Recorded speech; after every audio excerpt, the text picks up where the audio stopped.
Mi hijo Miguel me miró con esos ojos fríos que ya no reconozco y me dijo las palabras que jamás pensé escuchar en mi propia casa.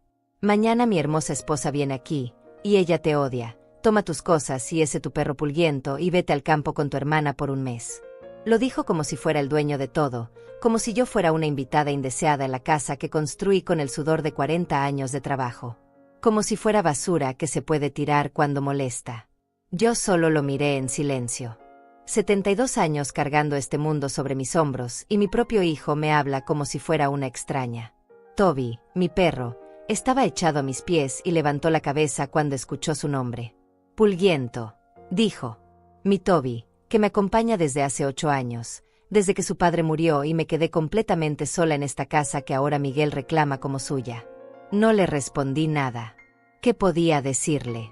Que esta casa la pagué yo trabajando doble turno en la fábrica textil mientras él estudiaba. Que cada dólar que invertí en sus estudios universitarios salió de mis manos agrietadas por el jabón industrial. Que cuando su padre se enfermó, yo vendí mis joyas para pagar los medicamentos mientras Miguel vivía su vida de estudiante sin preocupaciones. No le dije nada porque ya no sirve recordarle quién soy. Mi rutina diaria comenzaba a las 5 de la mañana. Toby me despertaba lamiéndome la mano con esa lealtad que los humanos ya no conocen. Preparaba mi café solo, sin azúcar, porque el médico me dijo que cuidara la diabetes. Me sentaba en la silla de mimbre del patio, esa que compré cuando Miguel cumplió 15 años y soñaba con que algún día se sentaría conmigo a contarme de sus novias, de sus planes, de sus miedos. Pero Miguel creció y se fue, y cuando regresó ya no era mi hijo. Era un extraño con mi apellido y mis ojos, pero con el corazón de hielo. Los domingos solía llamar a mi hermana Cecilia, que vive en el campo. Ella siempre me decía que fuera a visitarla, que la soledad me estaba matando lentamente. Pero yo me negaba porque esta casa es mi vida. Cada rincón tiene una historia. La cocina donde preparé miles de comidas para Miguel y su padre. La sala donde celebramos sus primeras calificaciones perfectas. El cuarto donde lo cuidé cuando tuvo neumonía y pensé que lo perdería para siempre. Esta casa soy yo, y yo soy esta casa.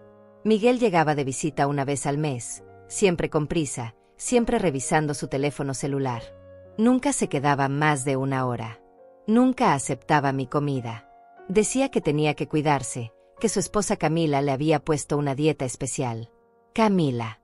Una muchacha de 28 años que nunca me dirigió la palabra, que me mira como si fuera algo que se pegó en la suela de su zapato. La conocí solo una vez, el día de su boda, y desde entonces Miguel encontró todas las excusas del mundo para evitar traerla de nuevo. Y ahora me dice que ella me odia. Ni siquiera me conoce, pero me odia. Tal vez porque represento todo lo que ella no quiere ser.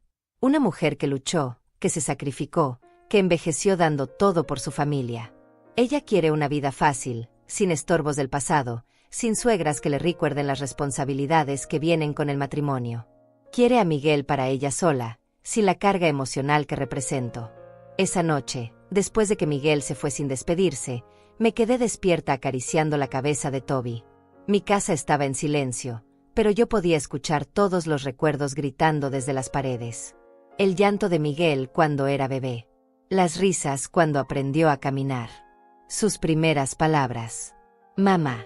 Esa fue su primera palabra. Y ahora esa misma boca me ordena irme de mi propia casa porque su esposa me odia. Empecé a empacar lentamente. La ropa en una bolsa vieja de lona. Los medicamentos en una cajita de metal. La foto de mi esposo y yo el día de nuestra boda, cuando teníamos 20 años y creíamos que el amor lo conquistaba todo. ¡Qué ingenuos fuimos! El amor no conquista nada. Solo te hace vulnerable ante quienes supuestamente te aman más. Toby me siguió por toda la casa mientras empacaba. Sus ojos marrones me miraban con esa tristeza que solo los perros saben expresar. Él sabía que algo estaba mal. Los animales siempre saben. Tienen esa intuición que los humanos perdimos en el camino hacia la civilización. Preparé su comida extra y guardé sus juguetes favoritos en una bolsa aparte. Si íbamos a ser exiliados de nuestro propio hogar, al menos estaríamos juntos. La mañana llegó demasiado pronto. Miguel apareció temprano con su auto nuevo, ese que se compró con el dinero que yo le presté el año pasado para su negocio. Nunca me pagó, pero ahora tiene auto nuevo y esposa joven. Cargó mis cosas en la cajuela sin mirarme a los ojos. Toby se resistía a subir al auto, como si supiera que no era un paseo normal.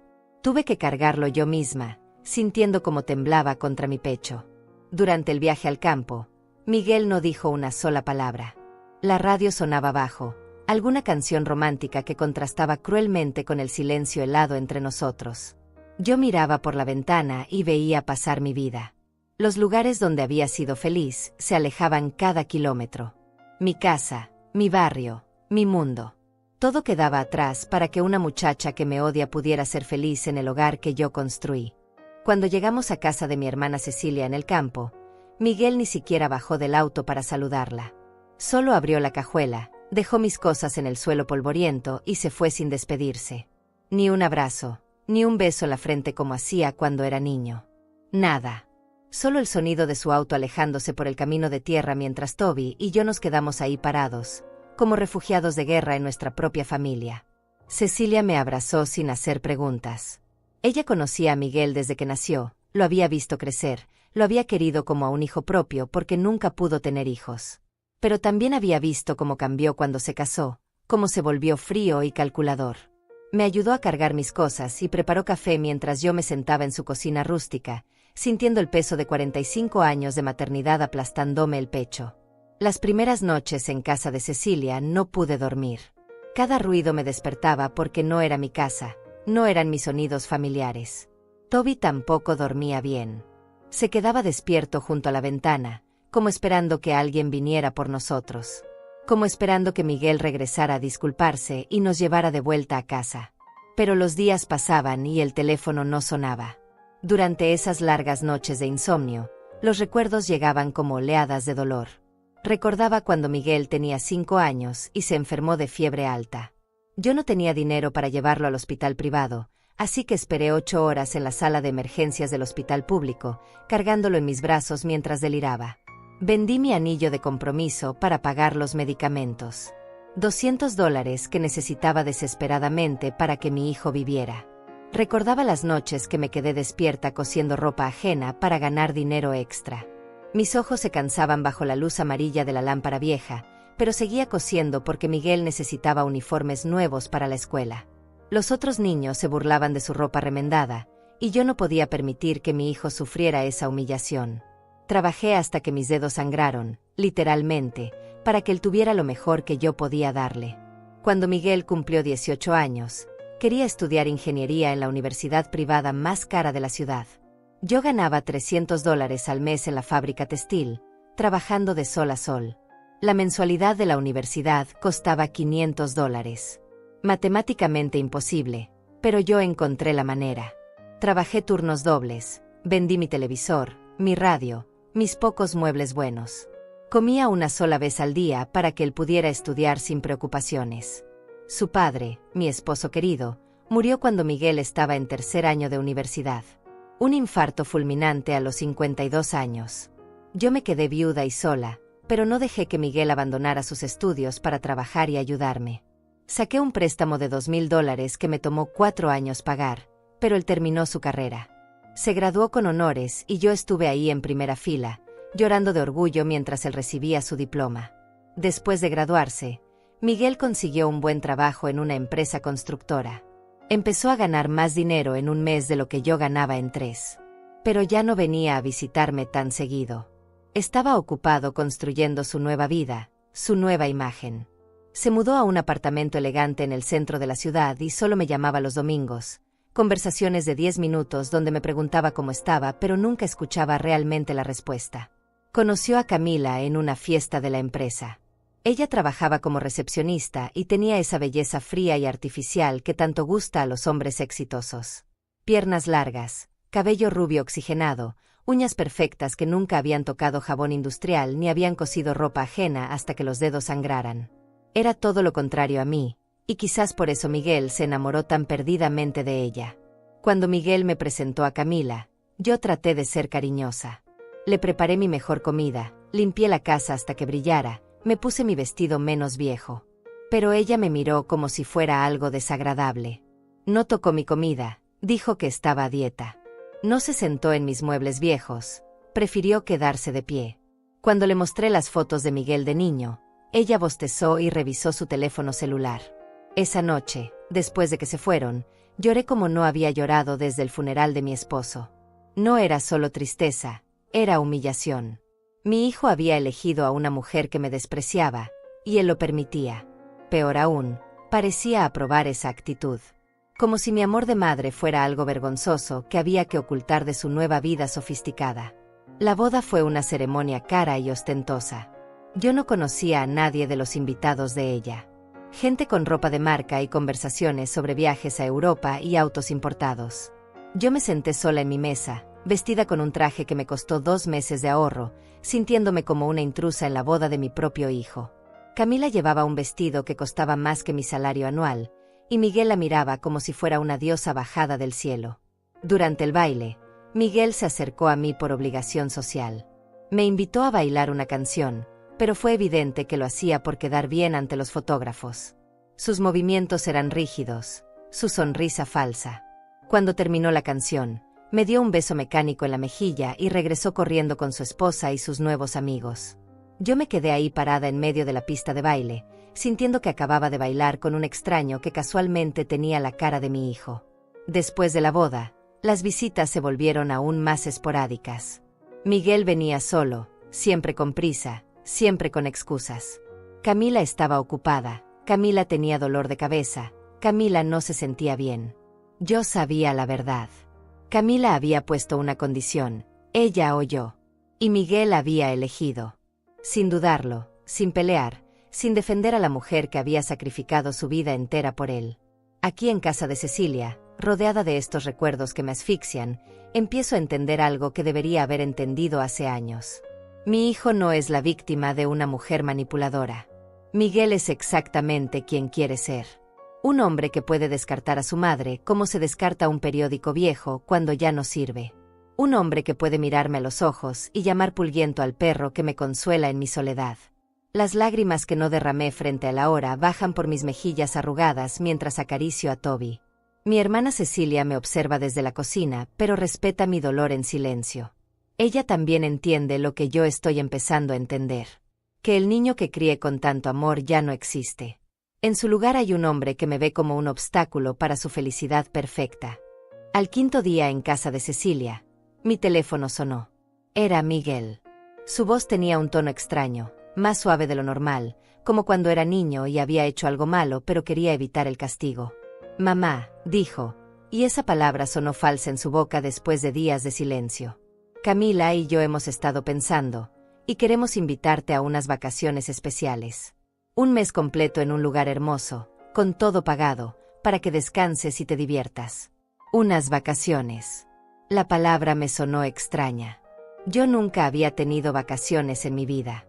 Cuando trabajaba en la fábrica textil, usaba mis días libres para trabajos extra. Cuando Miguel era pequeño, mis vacaciones eran llevarlo al parque los domingos. Cuando su padre estaba enfermo, mis vacaciones eran las noches que pasaba despierta cuidándolo. Ahora, de repente, mi hijo quería regalarme vacaciones. Algo no cuadraba. Te vamos a mandar dinero para que compres ropa nueva, continuó Miguel. $500 para que te veas hermosa. Conocerás gente de tu edad, harás actividades, tendrás todo lo que necesites.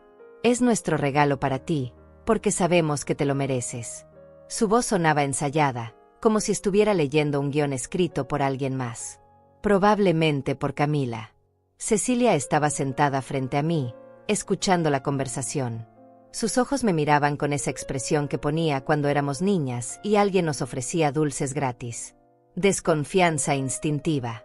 Ella conocía a Miguel desde que nació, había visto cómo podía ser encantador cuando necesitaba algo. Pero esta generosidad repentina después de haberme echado de mi casa como a un perro era demasiado sospechosa. ¿Dónde son esas vacaciones?, le pregunté. Un lugar precioso en las montañas, respondió rápidamente. Muy tranquilo, con jardines, actividades para personas de la tercera edad. Te va a encantar, mamá.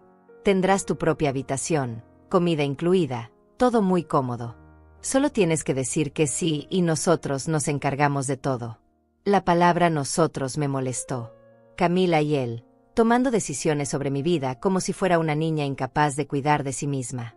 Le dije que lo pensaría. Miguel insistió, su voz volviéndose más ansiosa. Mamá, es una oportunidad única.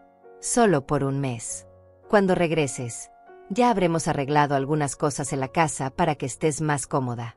¿Qué cosas?, le pregunté, pero él cambió de tema rápidamente. Habló de lo bien que me haría el aire de montaña, de lo feliz que estaría rodeada de gente de mi edad, de lo orgulloso que se sentiría de darme ese regalo. Después de colgar, Cecilia y yo nos quedamos en silencio. Ella preparó más café y se sentó a mi lado. Aurea, me dijo con esa voz suave que usaba cuando quería decirme algo importante, ese muchacho está tramando algo. Los hijos no regalan vacaciones caras a las madres que acaban de echar de sus casas. No tiene sentido. Sus palabras confirmaban lo que mi instinto ya me gritaba, pero yo no quería escuchar. Esa noche, mientras Cecilia dormía, me quedé despierta pensando. Caminé hasta la ventana de la cocina y miré las estrellas que aquí en el campo se ven más brillantes que en la ciudad. Toby se acercó y apoyó su cabeza en mi pierna. Sus ojos me miraban con esa lealtad incondicional que solo los animales saben dar. Al menos él no me traicionaría nunca por una mujer más joven. Al día siguiente, Miguel volvió a llamar. Esta vez su tono era más urgente. Mamá, necesito una respuesta. El lugar es muy solicitado y si no confirmo hoy, perdemos la reserva. $500 para ropa nueva, todos los gastos pagados, un mes de descanso total. ¿Qué más puedes pedir? Era como si estuviera vendiendo algo, y supongo que lo estaba. Me estaba vendiendo mi propia desaparición de su vida. Cecilia me hizo señas desde la cocina. Había estado escuchando desde la extensión del teléfono de su cuarto. Cuando colgué, me contó lo que había oído. Miguel había hecho otra llamada antes de hablar conmigo. Estaba hablando con alguien sobre papeles, sobre firmas, sobre hacer las cosas rápido antes de que yo regresara. Su voz era diferente en esa conversación, más fría, más calculadora. No era el hijo cariñoso que me ofrecía vacaciones.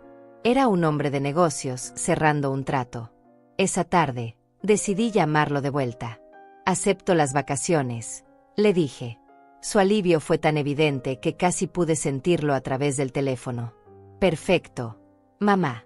Mañana te mando el dinero y pasado mañana paso por ti. Ya está todo arreglado.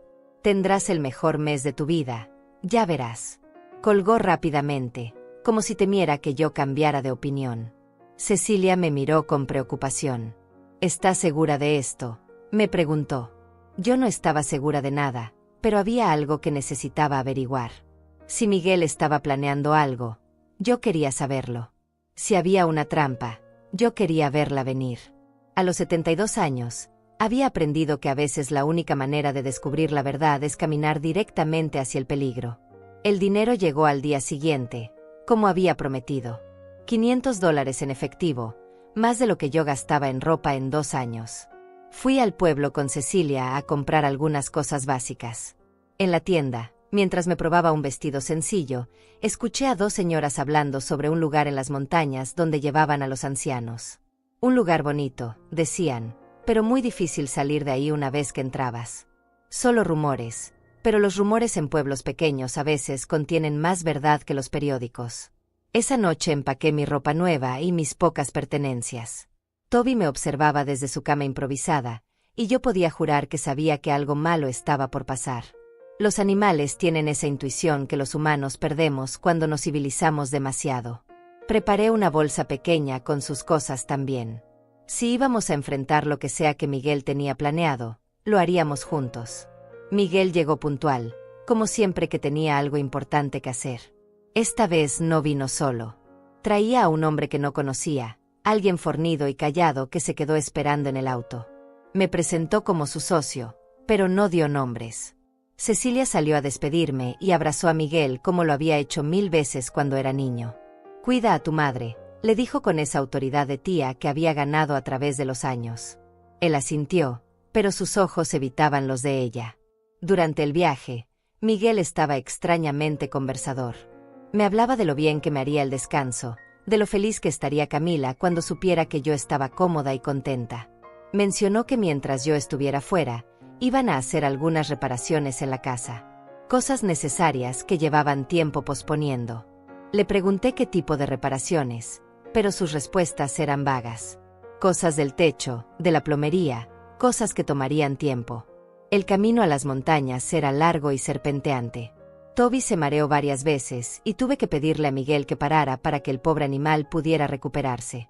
Cada vez que parábamos, Miguel revisaba su reloj con impaciencia. Tenemos que llegar antes de las 5, decía. Es importante llegar a tiempo. ¿Por qué era tan importante la hora? Yo no lo sabía, pero algo en su urgencia me ponía cada vez más nerviosa.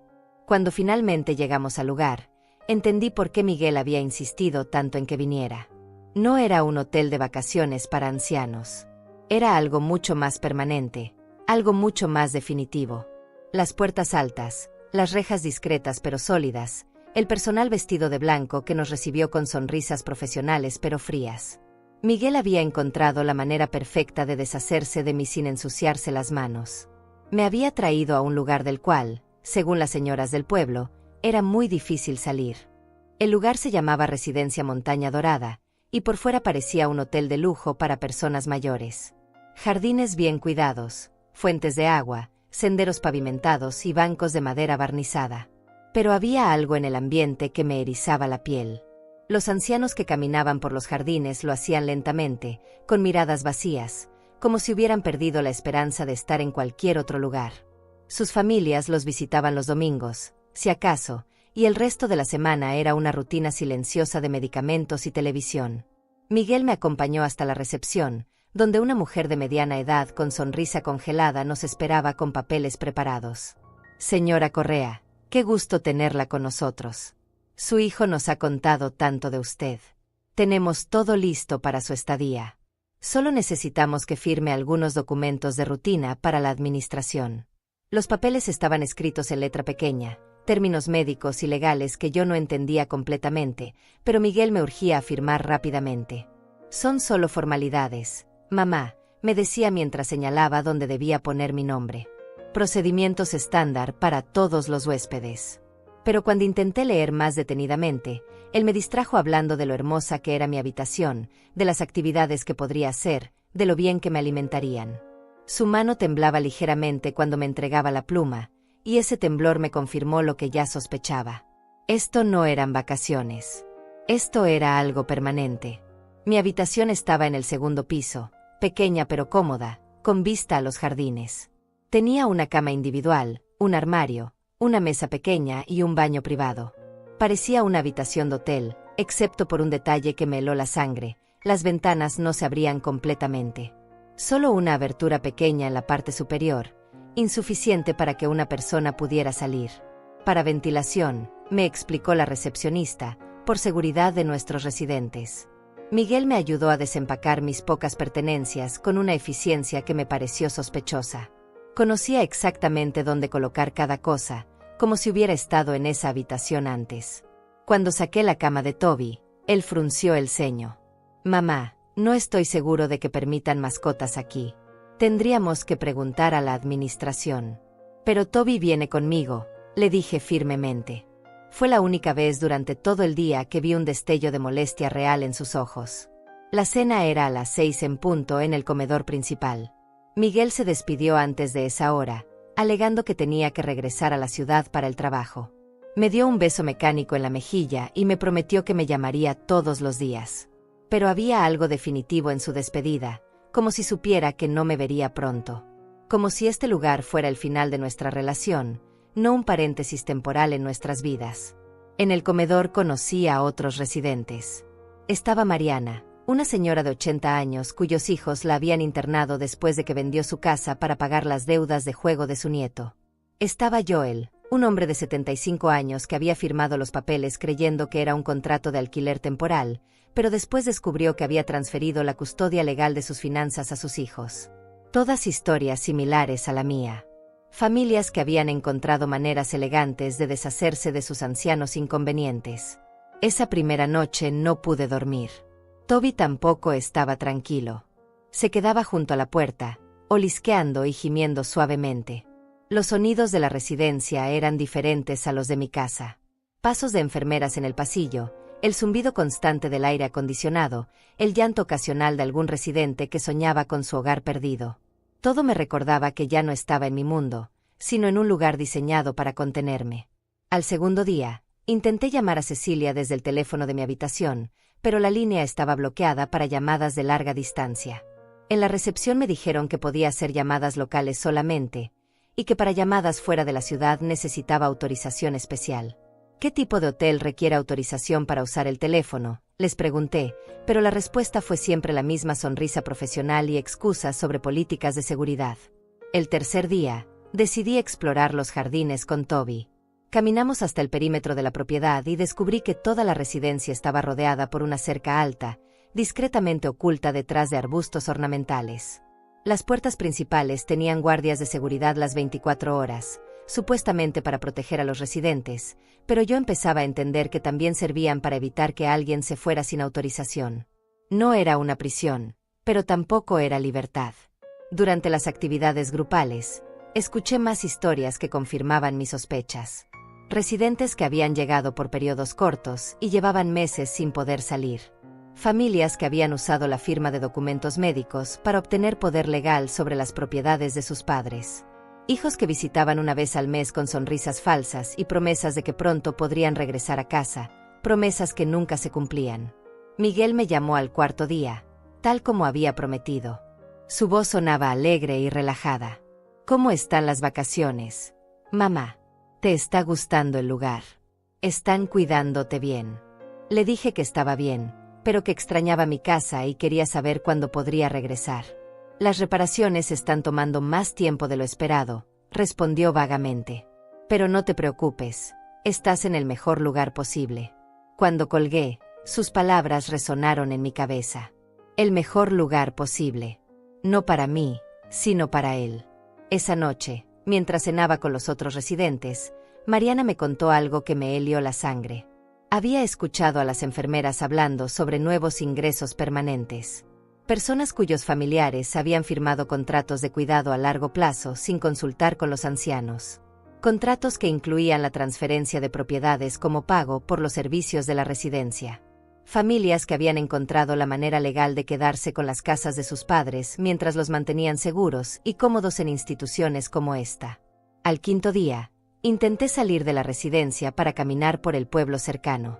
El guardia de seguridad me detuvo cortésmente en la puerta. Señora Correa, necesita autorización de la administración para salidas.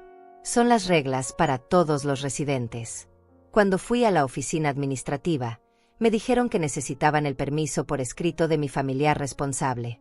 Mi familiar responsable era Miguel, y yo empezaba a entender que él nunca daría ese permiso. Esa noche llamé a Miguel desde el teléfono de la recepción, bajo la supervisión de la enfermera de turno. Le pregunté directamente cuándo vendría por mí, cuándo terminarían las supuestas reparaciones de la casa. Su respuesta fue evasiva, llena de palabras suaves pero vacías de compromisos reales. Pronto, mamá. Cuando todo esté listo. Tienes que tener paciencia y disfrutar el descanso que tanto te mereces. Pero yo ya no quería descanso. Quería mi casa, mi vida, mi libertad. Al sexto día, mientras paseaba con Toby por los jardines, me acerqué a una enfermera joven que parecía más humana que las otras. Le pregunté directamente sobre los procedimientos para salir de la residencia. Su respuesta me confirmó lo que ya sabía, pero no quería aceptar. Los residentes solo podían salir con autorización de sus familiares responsables, y solo si las cuentas estaban al día.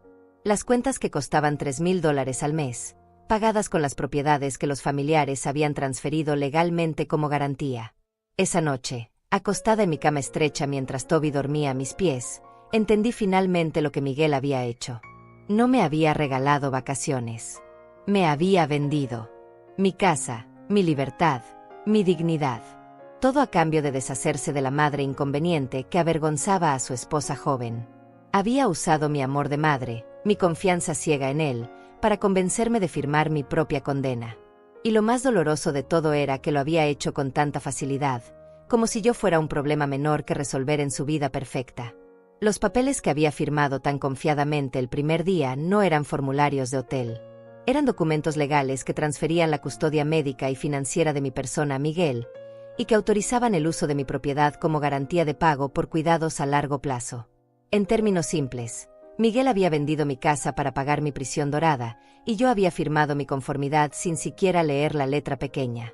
Al séptimo día en la residencia Montaña Dorada, mientras paseaba con Toby por los jardines después del desayuno, escuché una voz familiar llamándome desde el estacionamiento de visitantes. Señora Aurea, señora Aurea. Era Marcos Huerta, mi antiguo vecino de hace 15 años, cuando vivía en la casa anterior antes de mudarme a la que Miguel ahora reclamaba como suya. Marcos había envejecido, tenía más canas y arrugas, pero sus ojos seguían siendo los mismos ojos bondadosos del hombre al que yo había ayudado cuando más lo necesitaba. Marcos trabajaba ahora como conductor de una empresa de mensajería, y había venido a entregar unos documentos a la administración de la residencia. Cuando me vio, su cara se iluminó con una sonrisa genuina, la primera sonrisa real que veía en días. Señora Aurea, ¿qué hace usted aquí? No me diga que está visitando a alguien. Le expliqué brevemente que estaba de vacaciones, pero él me conocía demasiado bien. Sus ojos se entristecieron cuando escuchó mis palabras vagas y poco convincentes. Sabía que algo andaba mal. Se sentó conmigo en una de las bancas del jardín y me contó cómo había sido su vida desde que nos perdimos el contacto. Después de que su esposa murió de cáncer hace 12 años, él había quedado solo con deudas médicas enormes. Los ahorros de toda una vida se habían evaporado en tratamientos que no funcionaron, y él había perdido su casa, su auto, todo. Había vivido en un cuarto alquilado, trabajando en lo que fuera para sobrevivir día a día. Pero usted me salvó la vida, señora Aurea, me dijo con los ojos húmedos. Cuando yo no tenía ni para comer, usted aparecía en mi puerta con comida casera. Cuando me enfermé de neumonía y no tenía dinero para medicinas, usted vendió sus aretes de oro para comprarme los antibióticos. Cuando todos me daban la espalda porque no podía pagar mis deudas, usted me trataba con dignidad. Me recordó esos días, y yo había olvidado casi por completo esos pequeños gestos de humanidad que para mí eran naturales, pero que para él habían significado la diferencia entre vivir y morir. Marcos me contó que ahora tenía un trabajo estable como conductor, que había logrado alquilar un apartamento pequeño pero decente, y que siempre había querido encontrarme para agradecerme. Pero cuando fue a buscarme a mi antigua dirección, los nuevos inquilinos no sabían nada de mí. Había preguntado en el barrio, pero nadie tenía información sobre mi paradero. Encontrarme aquí, en esta residencia, le parecía una señal del destino, pero también le preocupaba profundamente. Señora Aurea, este lugar no es para vacaciones, me dijo con voz seria. Yo vengo aquí seguido a entregar documentos legales, contratos de ingreso permanente, papeles de transferencia de propiedades. Este es un asilo de lujo donde las familias internan a sus ancianos para quedarse con sus bienes. He visto casos terribles, gente que entra por unos días y nunca sale. Sus palabras confirmaron mis peores sospechas, pero escucharlas de alguien que conocía el sistema desde adentro me dio la claridad que necesitaba. Le conté toda la verdad sobre Miguel, sobre cómo me había echado de mi casa, sobre las supuestas vacaciones, sobre los documentos que había firmado sin entender completamente. Marcos escuchó en silencio, su cara endureciéndose con cada detalle de mi historia. Cuando terminé, él negó con la cabeza lentamente. Ese muchacho al que usted crió no merece llamarse su hijo, me dijo. Pero no se preocupe, señora Aurea. Usted me salvó una vez, ahora me toca a mí salvarla a usted. Marcos me explicó que su trabajo le daba acceso a información que normalmente no estaba disponible para el público. Como conductor de mensajería legal, había aprendido a reconocer documentos fraudulentos, contratos engañosos y esquemas diseñados para estafar a personas vulnerables.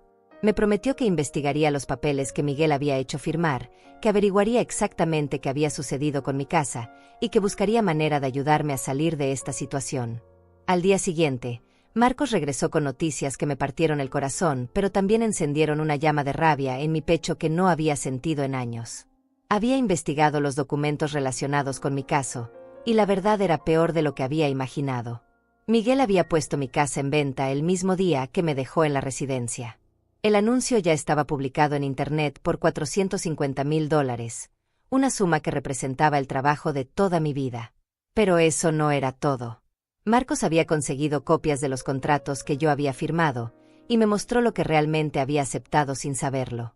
No era un acuerdo de vacaciones temporales.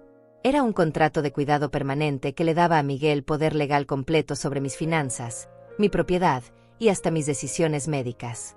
Había firmado mi propia sentencia de prisión dorada, y Miguel había usado mi confianza ciega para conseguir mi firma en documentos que yo nunca habría aceptado si hubiera entendido su verdadero contenido. Lo más doloroso era descubrir que Miguel había estado planeando esto durante meses. Marcos había encontrado correos electrónicos entre Miguel y la administración de la residencia, fechados 3 meses antes de que él me echara de casa. Habían estado coordinando mi ingreso, calculando los costos, preparando los contratos. Todo mientras él venía a visitarme con su sonrisa falsa y sus conversaciones superficiales, sabiendo que ya había decidido deshacerse de mí. Marcos también había averiguado sobre Camila y su participación en el plan. Ella no solo conocía todos los detalles, sino que había sido la arquitecta intelectual de la operación. En sus propios mensajes de texto, que Marcos había conseguido a través de contactos en la empresa telefónica, ella se refería a mí como la vieja estorbo que había que quitar del camino para poder vivir en paz.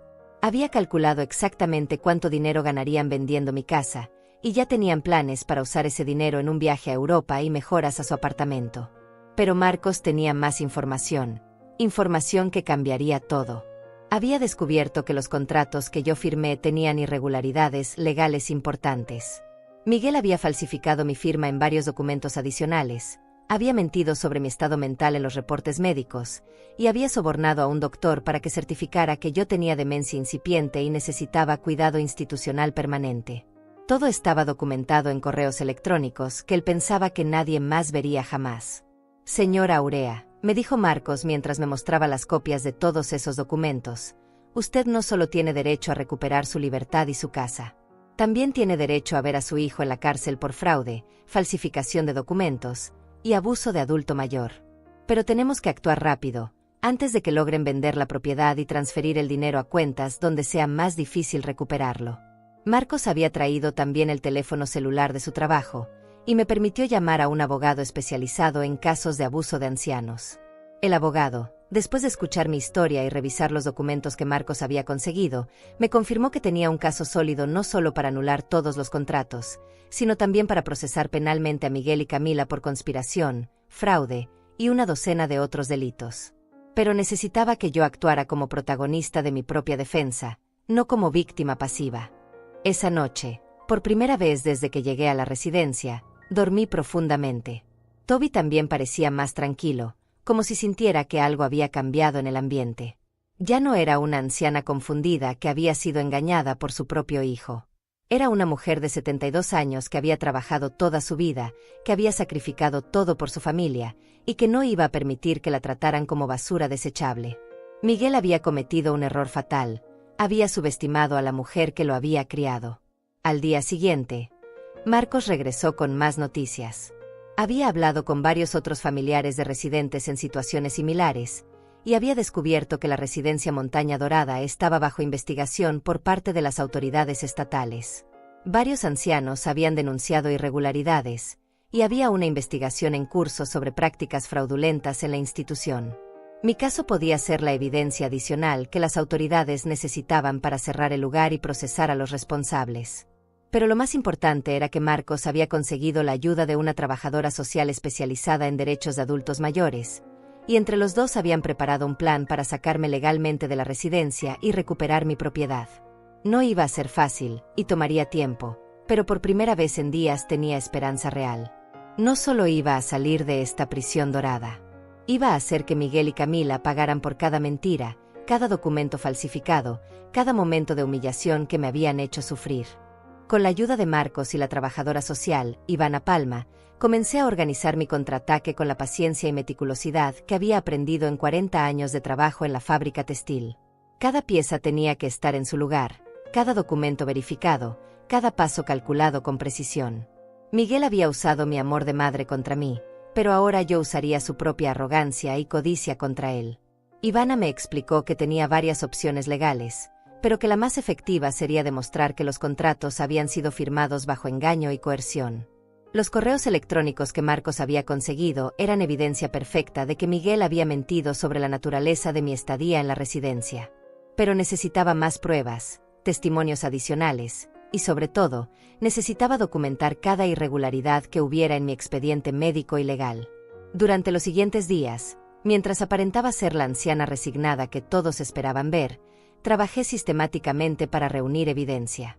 Con la ayuda de Marcos, quien podía entrar y salir de la residencia como conductor de mensajería, logré fotografiar documentos de mi expediente, grabar conversaciones con el personal administrativo y obtener copias de todos los contratos que había firmado. Cada papel, cada firma, cada fecha que no coincidía con la realidad se convirtió en otra pieza de evidencia contra Miguel. Ivana me enseñó a usar una pequeña grabadora digital que Marcos había comprado con su propio dinero. Era tan pequeña que cabía en el bolsillo de mi vestido, y tan silenciosa que nadie sospechaba cuando yo registraba las conversaciones. Grabé a la directora de la residencia admitiendo que Miguel había pagado extra para que aceleraran mi ingreso sin los procedimientos médicos normales. Grabé a las enfermeras hablando sobre cómo falsificaban reportes médicos para justificar internamientos permanentes. Grabé al médico de la institución confesando que nunca me había examinado realmente antes de firmar el certificado de demencia. Pero la evidencia más importante llegó cuando Marcos logró interceptar una llamada telefónica entre Miguel y Camila.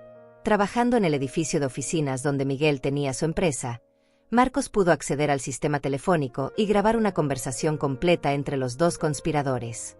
En esa grabación, Miguel y Camila celebraban el éxito de su plan, hablaban de cómo usar el dinero de la venta de mi casa, y se reían de lo fácil que había sido engañar a la vieja estúpida que había firmado todo sin leer.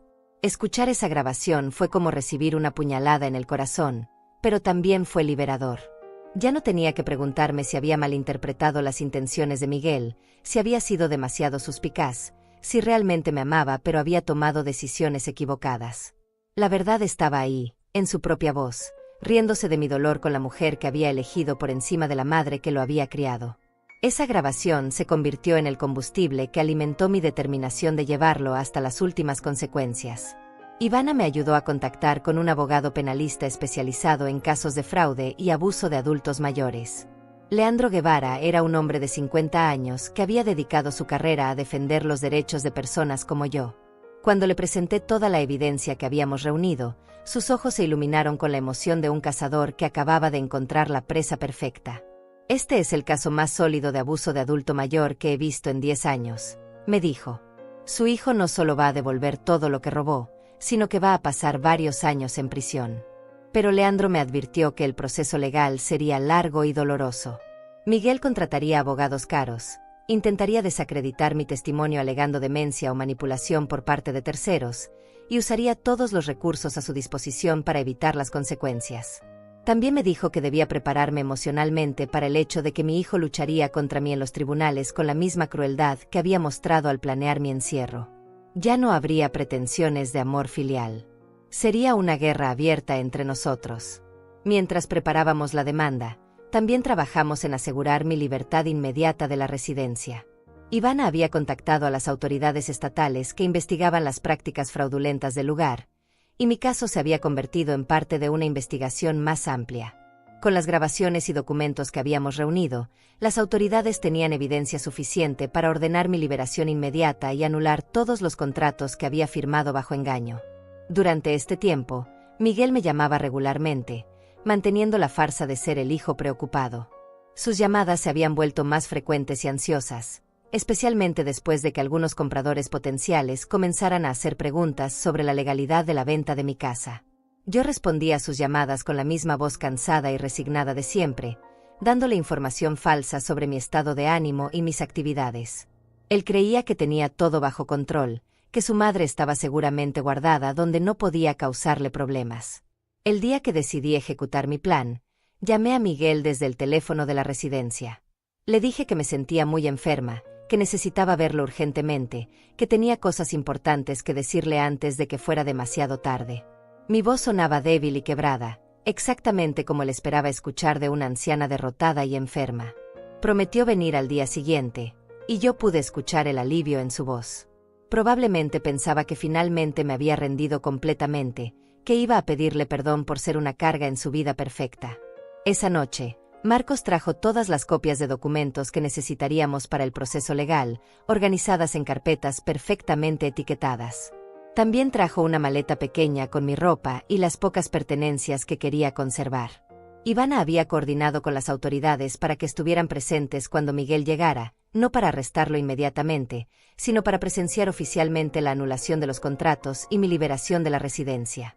Toby parecía sentir que algo importante estaba por suceder. Había estado más alerta durante los últimos días, y esa noche se quedó despierto junto a mí, como si fuera mi guardián personal.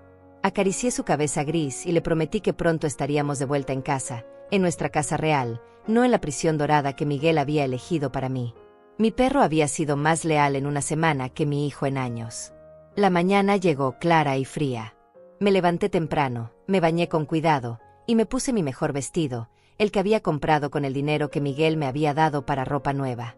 Era irónicamente apropiado que usara su propio dinero para vestirme para su confrontación. Desayuné tranquilamente en el comedor, observando a los otros residentes que seguían atrapados en sus rutinas de comidas programadas y actividades supervisadas. Pronto yo ya no estaría entre ellos. Marcos llegó temprano, como habíamos planeado, trayendo los documentos finales que Leandro había preparado durante la noche. Ivana llegó poco después, acompañada por un investigador de la oficina del fiscal estatal y un oficial de policía que estaría presente como testigo oficial.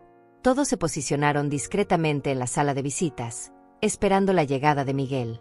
Yo me senté en mi silla habitual del jardín, con Toby a mis pies, aparentando ser la anciana enferma y derrotada que Miguel esperaba encontrar. Cuando vi el auto de Miguel entrando al estacionamiento, sentí una mezcla de tristeza y determinación que me sorprendió por su intensidad. Era la última vez que vería a mi hijo como la madre que había sacrificado todo por él.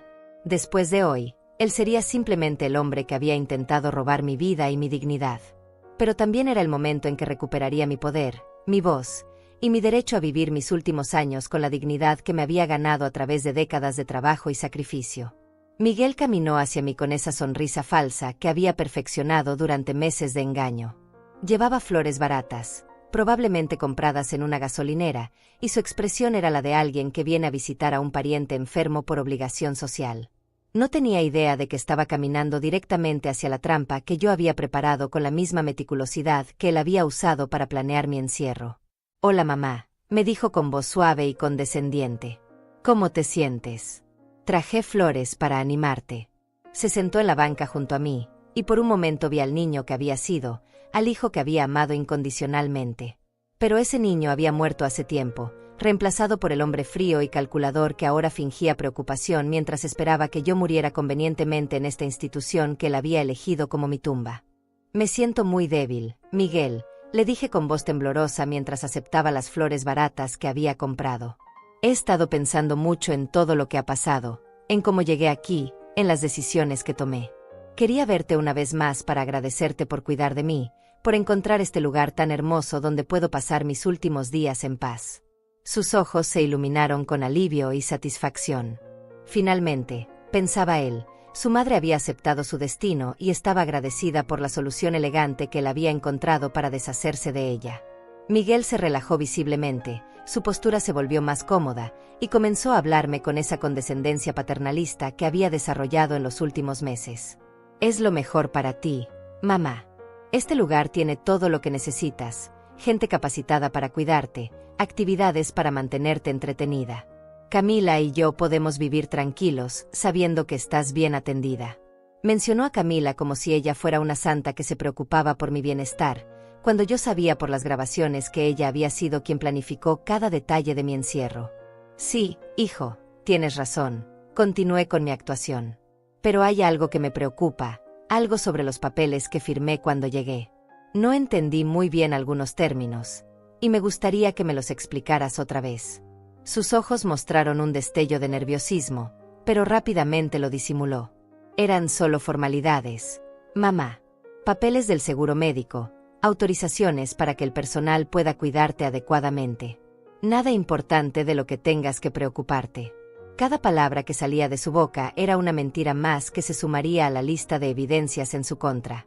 En ese momento, Ivana apareció caminando por el jardín, aparentando ser una visitante casual. Se acercó a nosotros con una sonrisa profesional y se presentó como trabajadora social de la residencia. Miguel la saludó cortésmente, sin saber que ella era quien había estado coordinando mi liberación durante días. «Señor Correa, qué bueno encontrarlo aquí. Justamente necesitaba hablar con usted sobre algunos documentos relacionados con su madre». Podríamos conversar unos minutos en privado. Miguel accedió, pensando que era una conversación rutinaria sobre mi cuidado. Caminaron hacia la sala de visitas, donde Marcos, Leandro, el investigador y el oficial de policía los esperaban. Yo lo seguí lentamente, cargando a Toby y manteniendo mi actuación de anciana frágil y confundida. Cuando Miguel vio a todas esas personas esperándolo, su cara cambió completamente. La sonrisa condescendiente desapareció, reemplazada por una expresión de pánico apenas controlado. Señor Correa, dijo Leandro presentándose como mi abogado, tenemos serias preocupaciones sobre las circunstancias bajo las cuales su madre fue internada en esta institución. Hemos revisado todos los documentos que ella firmó, y tenemos evidencia de irregularidades significativas en el proceso. Miguel intentó mantener la compostura, pero yo podía ver el sudor formándose en su frente. No entiendo de qué están hablando. Mi madre está aquí por su propio bienestar, porque necesita cuidados especializados. Ivana entonces reprodujo la primera grabación, la conversación entre Miguel y la directora de la residencia donde la admitía haber pagado dinero extra para acelerar mi ingreso sin evaluaciones médicas apropiadas. La voz de Miguel llenó la habitación, clara e inconfundible, hablando sobre cómo necesitaba que todo se hiciera rápidamente antes de que yo cambiara de opinión. Su cara se puso pálida mientras escuchaba su propia voz traicionándolo. Eso está fuera de contexto, balbuceó Miguel. Yo solo quería asegurarme de que mi madre recibiera la mejor atención posible. Pero entonces Leandro reprodujo la segunda grabación, la conversación telefónica entre Miguel y Camila donde celebraban el éxito de su plan y se reían de lo fácil que había sido engañar a la vieja estúpida. Esta vez no había manera de malinterpretar o justificar sus palabras. Su propia voz lo condenaba sin posibilidad de escape. Miguel se puso de pie bruscamente, su cara roja de rabia y humillación. «Esto es una trampa», gritó. «Mi madre está claramente siendo manipulada por estas personas. Ella no está en condiciones mentales de tomar decisiones por sí misma. Está senil, necesita cuidados institucionales». Pero sus gritos desesperados solo confirmaban lo que las grabaciones ya habían demostrado, que él era capaz de cualquier mentira para justificar sus acciones. En ese momento, saqué la pequeña grabadora de mi bolsillo y la coloqué sobre la mesa. Durante toda nuestra conversación en el jardín, había estado registrando cada una de sus mentiras, cada una de sus justificaciones falsas. «Miguel», le dije con voz clara y firme, muy diferente a la voz temblorosa que había usado minutos antes, «acabas de mentir nuevamente. Dijiste que los papeles eran solo formalidades del seguro médico, cuando sabías perfectamente que eran contratos de internamiento permanente. Dijiste que esto era por mi bienestar, cuando tienes mi casa en venta desde el día que me trajiste aquí». Su cara mostró una mezcla de shock y terror cuando se dio cuenta de que yo había estado actuando todo el tiempo, que había grabado su visita, que no era la anciana confundida y manipulable que él había esperado encontrar. «Mamá», balbuceó, tratando de recuperar algo de control sobre la situación. «No entiendes lo que está pasando. Estas personas te están usando, te están llenando la cabeza de ideas falsas. Yo solo quiero lo mejor para ti».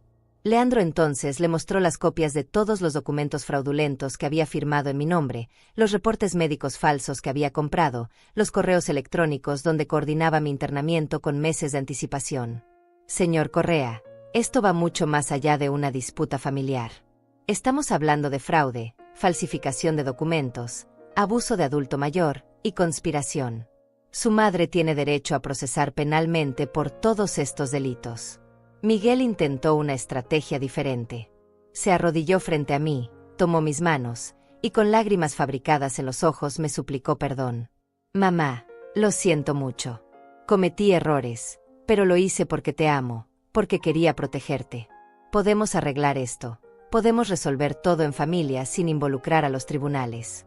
Te prometo que nunca más volverá a pasar algo así».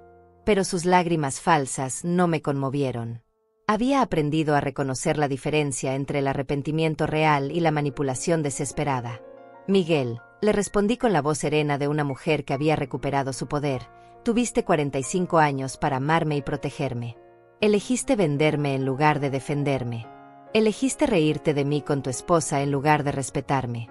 Elegiste robar mi casa en lugar de agradecerme por todos los sacrificios que hice por ti.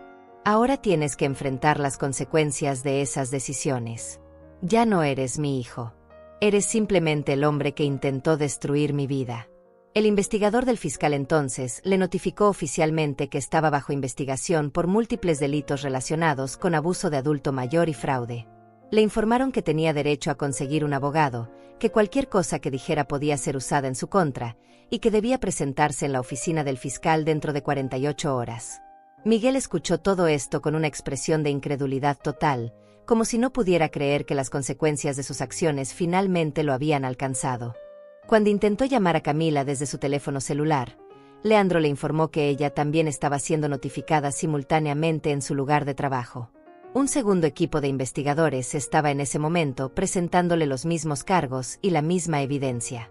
La conspiración que habían planificado juntos ahora los arrastraría juntos hacia las consecuencias legales. No habría manera de que uno culpara al otro o de que escaparan de la responsabilidad compartida. Miguel salió de la residencia escoltado por el oficial de policía, no arrestado pero claramente humillado y derrotado. Antes de irse, me miró una última vez con una expresión que mezclaba odio, miedo y algo que podría haber sido arrepentimiento real. Pero ya era demasiado tarde para el arrepentimiento. Había cruzado líneas que no tenían vuelta atrás, había traicionado vínculos que no se podían reparar, había mostrado quién era realmente cuando pensaba que nadie estaba mirando. Esa tarde, mientras Marcos e Ivana me ayudaban a recoger mis cosas para salir definitivamente de la residencia Montaña Dorada, recibí una llamada de Camila. Su voz estaba quebrada por el llanto y la desesperación. «Señora Aurea, por favor, tiene que ayudarnos. Todo esto es un malentendido terrible. Miguel y yo la queremos mucho, nunca quisimos hacerle daño. Podemos devolver todo, podemos arreglar la situación, pero por favor no nos manda a la cárcel. Tenemos toda la vida por delante». Le respondí con la misma frialdad que ella había mostrado hacia mí durante años. «Camila, tú me odias sin conocerme, ¿recuerdas?».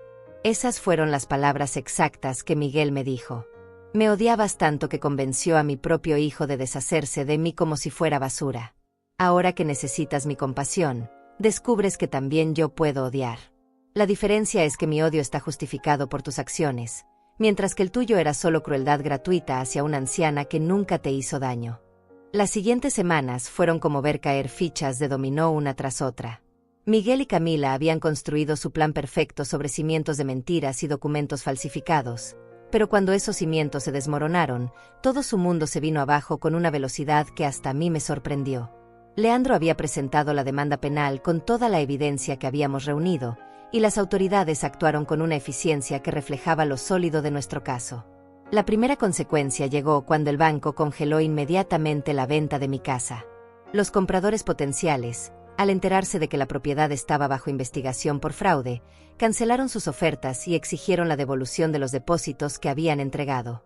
Miguel se encontró no solo sin poder vender mi casa, sino también debiendo $25,000 en depósitos que ya había gastado en adelantos para su viaje europeo con Camila y en mejoras a su apartamento. El escándalo se expandió rápidamente por la comunidad donde Miguel trabajaba. Su empresa constructora, al enterarse de que uno de sus ingenieros estaba bajo investigación por fraude y abuso de adulto mayor, tomó la decisión de suspenderlo inmediatamente sin goce de sueldo mientras se resolvía el caso legal. En el mundo de la construcción, donde la confianza y la reputación son fundamentales, estar asociado con fraude significaba la muerte profesional. Ninguna empresa querría arriesgarse a contratar a alguien con esas acusaciones pendientes. Camila enfrentó consecuencias igualmente devastadoras en su trabajo como recepcionista en una firma de abogados. Cuando sus empleadores se enteraron de que estaba siendo investigada por conspiración para defraudar a una anciana, la despidieron inmediatamente. Los abogados no podían permitirse tener empleados bajo sospecha de actividades criminales, especialmente en casos que involucraban documentos fraudulentos y abuso de personas vulnerables. Su despido fue tan público y humillante como había sido su actitud despectiva hacia mí. La investigación también reveló que Miguel y Camila habían estado viviendo muy por encima de sus posibilidades, financiando su estilo de vida lujoso con préstamos que esperaban pagar con el dinero de la venta de mi casa. Cuando esa fuente de ingresos desapareció y ambos perdieron sus empleos, se encontraron en una espiral financiera descendente que no podían controlar. Sus tarjetas de crédito estaban al límite, debían 3 meses de renta de su apartamento caro, y los pagos de su auto nuevo estaban atrasados. Pero la humillación más grande llegó cuando los medios de comunicación locales se enteraron de la historia. Un periodista de investigación del periódico principal de la ciudad había estado siguiendo una serie de casos similares de abuso de adultos mayores, y mi caso se convirtió en el ejemplo perfecto de cómo familias aparentemente respetables podían traicionar a sus propios ancianos. El artículo se tituló «Cuando los hijos se convierten en depredadores, la escalofriante traición de una familia respetable». El artículo incluía fotografías de Miguel y Camila que el periodista había obtenido de sus redes sociales, donde aparecían sonrientes y elegantes en restaurantes caros y vacaciones costosas, mientras yo había estado comiendo una vez al día para pagar la universidad de Miguel. El contraste era devastadoramente claro: dos jóvenes codiciosos que habían decidido robar a la anciana que había hecho posible su educación y su estilo de vida. Los comentarios de los lectores fueron brutales e implacables. Miguel intentó desesperadamente controlar el daño mediático. Contrató a un abogado defensor usando dinero que pidió prestado a sus amigos, y ese abogado intentó presentar mi caso como una manipulación de trabajadores sociales inescrupulosos que habían convencido a una anciana senil de denunciar a su familia amorosa. Pero la estrategia se desmoronó cuando Leandro presentó públicamente las grabaciones donde Miguel y Camila se reían de mí y planificaban usar el dinero de mi casa para sus placeres personales. La familia de Camila, que inicialmente había respaldado su versión de los eventos, comenzó a distanciarse cuando escucharon las grabaciones y leyeron los documentos del caso. Sus propios padres, al darse cuenta de la crueldad que su hija había mostrado hacia una anciana inocente, expresaron públicamente su vergüenza y su apoyo hacia mi situación. Su madre llegó incluso a contactar a Leandro para ofrecer testimonio sobre la personalidad manipuladora y codiciosa que Camila había mostrado desde joven. Miguel también perdió el apoyo de sus amigos y conocidos cuando la historia se hizo pública. Antiguos compañeros de universidad, colegas de trabajo y hasta vecinos de su edificio comenzaron a evitarlo abiertamente. En una comunidad latina donde el respeto a los padres y ancianos es fundamental, lo que Miguel había hecho era considerado imperdonable. Se había convertido en un paria social, alguien cuyo nombre era sinónimo de traición familiar y codicia despiadada. La situación se volvió aún más desesperada cuando los acreedores comenzaron a perseguir a Miguel y Camila por las deudas que no podían pagar. El banco amenazó con embargar su auto, el propietario del apartamento inició procedimientos de desalojo, y las compañías de tarjetas de crédito comenzaron a llamar constantemente exigiendo pagos que ellos no podían hacer. Su vida perfecta y lujosa se había convertido en una pesadilla financiera de la cual no podían escapar. Camila intentó varias veces contactarme durante esas semanas, cada llamada más desesperada que la anterior. En una ocasión llegó hasta mi casa, que ya había recuperado gracias a la anulación de los contratos fraudulentos, y se arrodilló en mi puerta suplicando perdón. Sus lágrimas eran reales esta vez, pero yo sabía que era el llanto de alguien que se lamenta por las consecuencias de sus acciones, no por el daño que había causado. Le cerré la puerta en la cara sin decir una palabra. Miguel también intentó acercarse a mí a través de intermediarios. Le pidió a mi hermana Cecilia que intercediera por él, prometiendo que devolvería todo lo que había tomado y que buscaría ayuda psicológica para entender por qué había actuado tan cruelmente. Pero Cecilia, quien lo había querido como a un hijo propio, le respondió que algunas traiciones son tan profundas que no tienen perdón posible. Que había traicionado no solo a su madre, sino a todos los valores familiares que ella le había enseñado. La investigación criminal avanzó rápidamente debido a la cantidad y calidad de evidencia que habíamos presentado. El fiscal asignado al caso me dijo que raramente había visto documentación tan completa de un fraude tan elaborado. Los correos electrónicos, las grabaciones, los documentos falsificados y los testimonios de múltiples testigos creaban un caso que era prácticamente imposible de defender. Miguel y Camila enfrentaban la posibilidad real de varios años de prisión. Durante este tiempo, yo había regresado a mi casa y estaba reconstruyendo mi vida con la ayuda de Marcos e Ivana, quienes se habían convertido en mi nueva familia elegida. Toby había recuperado su alegría, corriendo libremente por el patio que conocía como su hogar verdadero.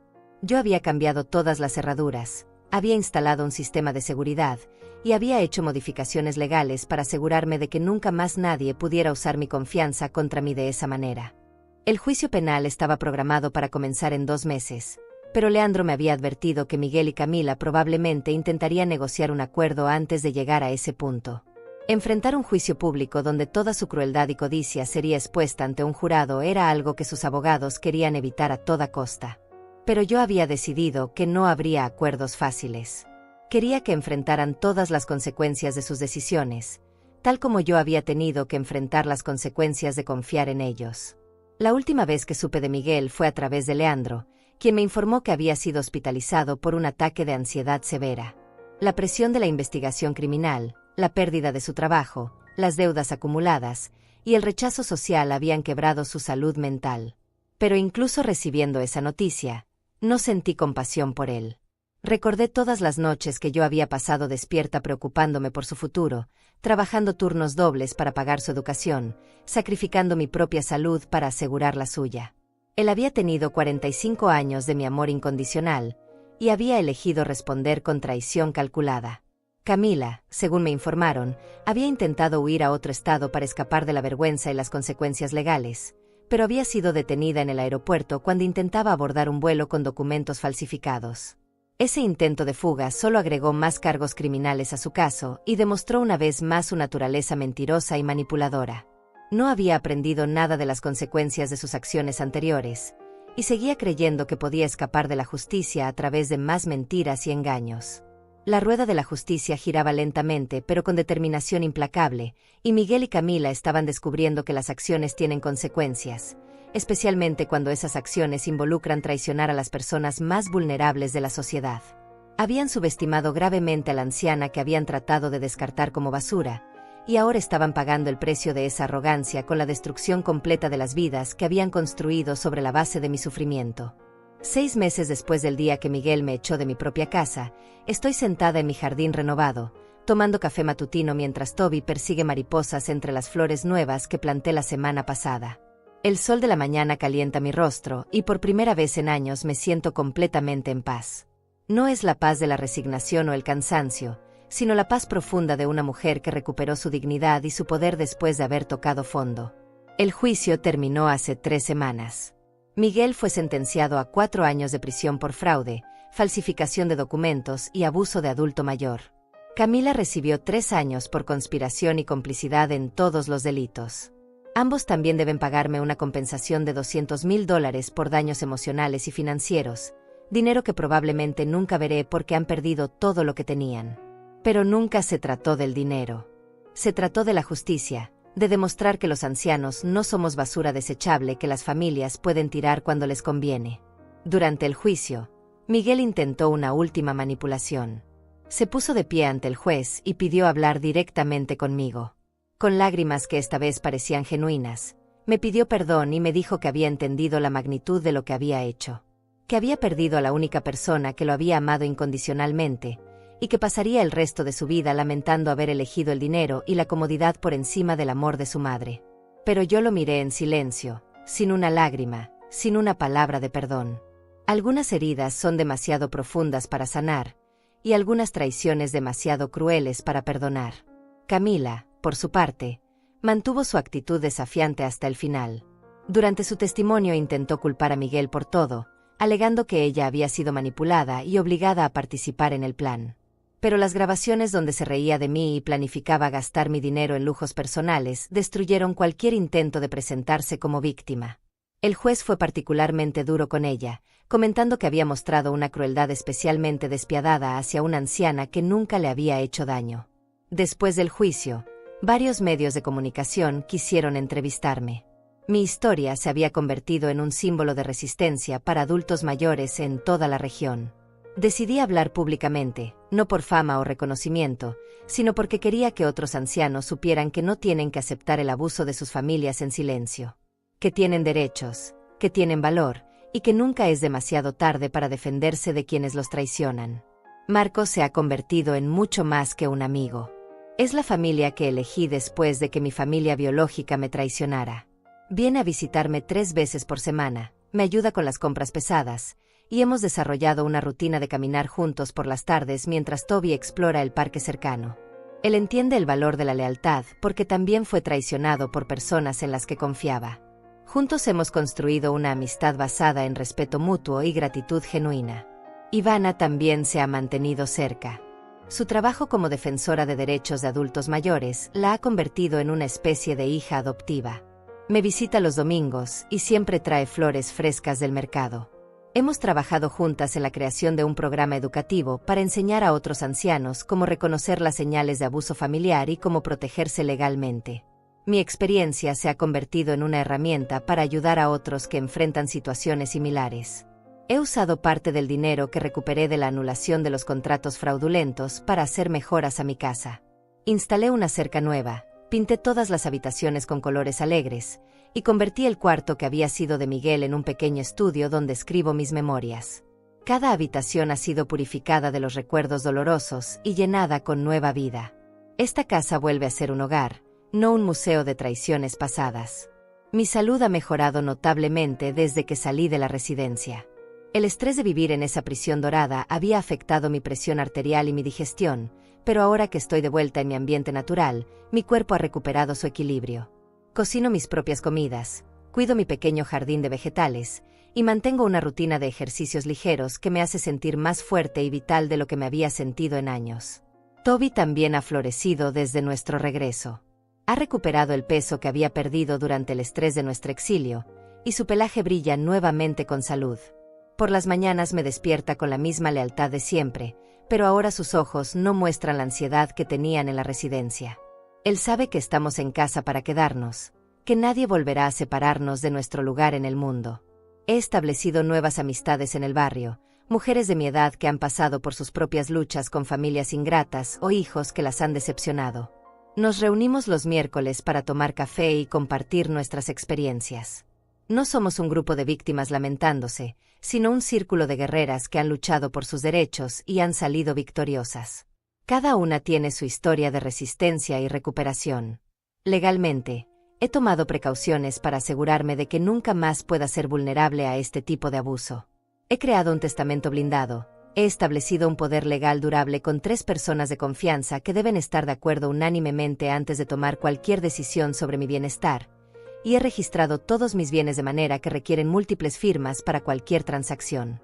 Miguel podrá salir de prisión algún día, pero nunca más tendrá acceso a mi vida o mis propiedades. Financieramente, estoy más segura de lo que había estado en años. Además de recuperar mi casa libre de cualquier gravamen fraudulento, he recibido una compensación del Estado por la investigación de la residencia Montaña Dorada, que fue cerrada permanentemente después de que se descubrieron múltiples casos de abusos similares al mío. He invertido este dinero conservadoramente para asegurar mi independencia económica durante mis años restantes. A veces, en las noches tranquilas cuando estoy sentada en mi patio escuchando el sonido de Toby respirando pacíficamente a mis pies, reflexiono sobre todo lo que ha pasado. No siento tristeza por Miguel, aunque reconozco que una parte de mí siempre recordará al niño que fue antes de convertirse en el hombre que me traicionó. Siento pena por él, no porque esté en prisión, sino porque eligió destruir la única relación de amor incondicional que tenía en su vida por dinero y conveniencia social.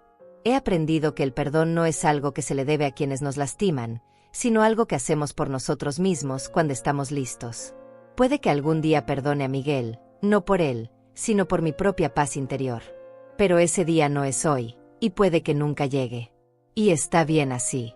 Algunas traiciones son tan fundamentales que cambian para siempre la naturaleza de una relación, y reconocer esa realidad es tan válido como perdonar.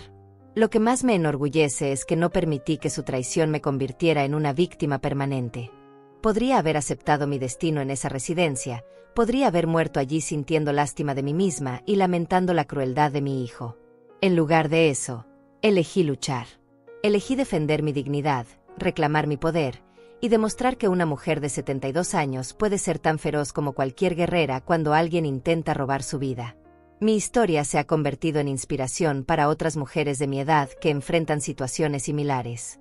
Recibo cartas de ancianas de toda la región que me cuentan sus propias luchas con familias abusivas, y les respondo con consejos prácticos sobre recursos legales, organizaciones de apoyo y estrategias para protegerse. Mi dolor se ha transformado en propósito, mi experiencia en herramienta para ayudar a otros. Esta mañana, mientras escribo estas palabras finales en mi estudio renovado, puedo escuchar a Marcos llegando para nuestro paseo matutino. Toby ya está corriendo hacia la puerta, su cola moviéndose con la alegría de una nueva aventura.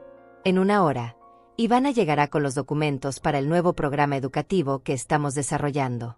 Mi día estará lleno de propósito, amistad verdadera y la satisfacción profunda de una vida recuperada. A todos los que han escuchado mi historia, les digo esto: nunca es demasiado tarde para defenderse. Nunca es demasiado tarde para reclamar su dignidad. Nunca es demasiado tarde para demostrar que tienen valor, sin importar lo que otros puedan decir o hacer. La edad no nos convierte en víctimas automáticas.